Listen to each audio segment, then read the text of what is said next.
Here are your Court News Ohio top stories in 5 minutes.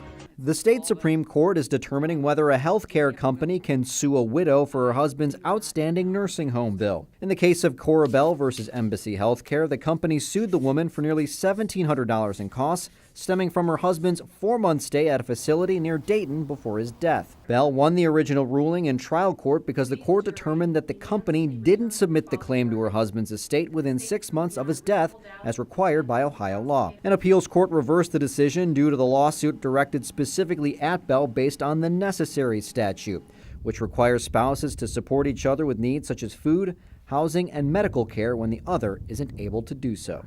The claim is a contractual claim against Mr. Bell. That claim was never presented. That claim is barred. No payment can be made. There has to be a showing of an inability to pay on the part of the debtor spouse, and there has to be a showing that the spouse who is the surviving spouse, if it's a surviving spouse case, can pay.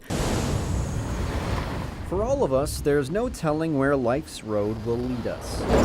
When I was in high school, we were told as women that we could become teachers or nurses, and they are both wonderful professions, but it wasn't for me. Most who walk down the legal path start in a private practice.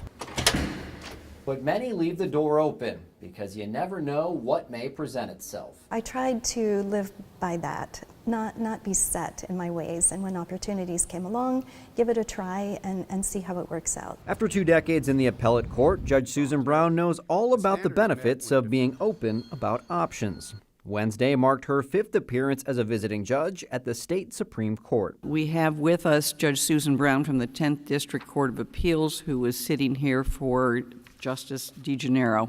Welcome, Judge. It feels good. I haven't been back in a while. Although this time she felt calm and relaxed, her emotions the first time around were anything but reserved. I was very excited. It was interesting, intimidating. I was nervous. But it was a wonderful experience. Even after all these years of hearing cases, there's the possibility of an additional prison sentence. The lights are noticeably brighter on the Supreme Court's bench. It is a little different, not quite as comfortable, not wanting to misstep. So for those lucky enough to grace the hallowed halls of the Supreme Court as a visiting judge, her word of wisdom is simple: preparation. Give yourself enough time to come in and settle down if you're coming here for the first time, and to be prepared. It's a topic that came to light in print, online, and on television. A CNN investigation has uncovered a pattern of alleged inappropriate behavior by legendary actor Morgan Freeman. It started with allegations in Hollywood and crossed over into countless work environments. Senator Al Franken facing a second accuser, including those expected to uphold a higher legal and moral standard.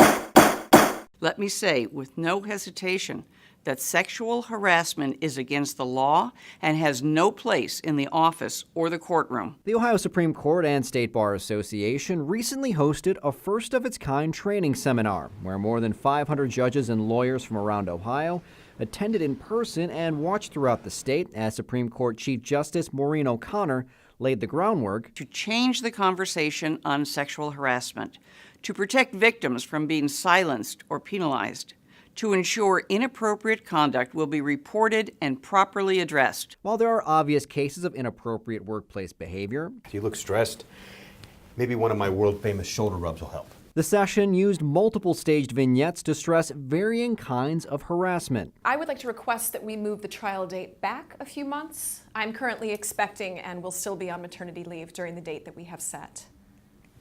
No, listen, the court can't possibly schedule around everything that's going on in attorneys' personal lives. Thinking back on it, have probably witnessed in courtrooms and in lawyers' offices behavior that, I, in retrospect, wish I would have spoken up and said, that's not okay. The reality of how harassment can affect any judge or lawyer was stressed in a call for systemic change and empowering witnesses to speak up. How do we really have cultures where not just someone becomes a victim or someone potentially victimizes, but all of us have a role? And that's a look at Court News Ohio's top stories.